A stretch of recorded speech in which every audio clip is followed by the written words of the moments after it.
ప్రపంచ ఫోటోగ్రఫీ దినోత్సవానికి ముఖ్య అతిథిగా వేంచేసిన మన మంత్రివర్యులు గౌరవనీయులు సమాచార పౌర సంబంధాల శాఖ మంత్రి, రెవెన్యూ అలాగే గృహ నిర్మాణ శాఖల్ని నేతృత్వం వహిస్తున్న పొంగులేటి శ్రీనివాస్ రెడ్డి గారికి హృదయపూర్వక స్వాగతం. మీడియా అకాడమీ చైర్మన్ వరిష్ఠ పాత్రికేయులు శ్రీ కె శ్రీనివాస్ రెడ్డి గారికి స్వాగతం. జ్యోతి వెలిగించి కార్యక్రమాన్ని ఆరంభించవలసిన గారికి ప్రొఫెషనల్ ఫోటోగ్రాఫర్స్ అందరూ గట్టిగా చప్పట్లు కొట్టి ఆ నాగేశ్వరాన్ని మించిన ఆనందాన్ని మీరు వ్యక్తం చేయాలి.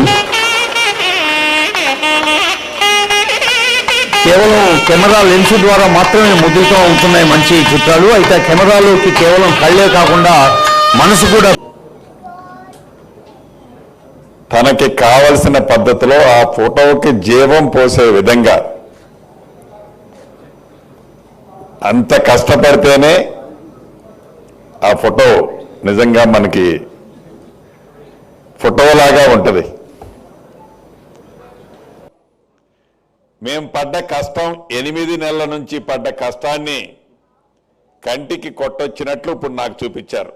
అంటే అది ఫోటోగ్రాఫర్గా మీకున్న గొప్పతనం. మనస్ఫూర్తిగా మరొక్కసారి మీ అందరినీ అభినందిస్తూ మీతో పాటు ఈ కార్యక్రమంలో పాలు పంచుకొని రాష్ట్ర వ్యాప్తంగా ఉన్న ఫోటోగ్రాఫర్ సోదరిమణులను కూడా మనస్ఫూర్తిగా ఈ రాష్ట్ర మంత్రి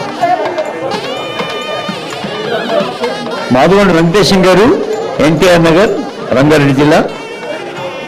అండి ఫ్యామిలీ మెంబర్స్ కానీ ఫ్రెండ్స్ కానీ ఏమంటే ఒకరి వెంట ఒకరికి అనుమతిస్తున్నారు. గృహజ్యోతి అనే అంశానికి ఈ అవార్డు అందుకున్న శ్రవణ్ షరీఫ్ వెంకటేశం గారికి శుభాకాంక్షలు. తర్వాత చేయూత అన్న అంశానికి వరంగల్ హరీష్ గారు, సంగారెడ్డి శివప్రసాద్ గారు, వరంగల్ రమేష్ గారు.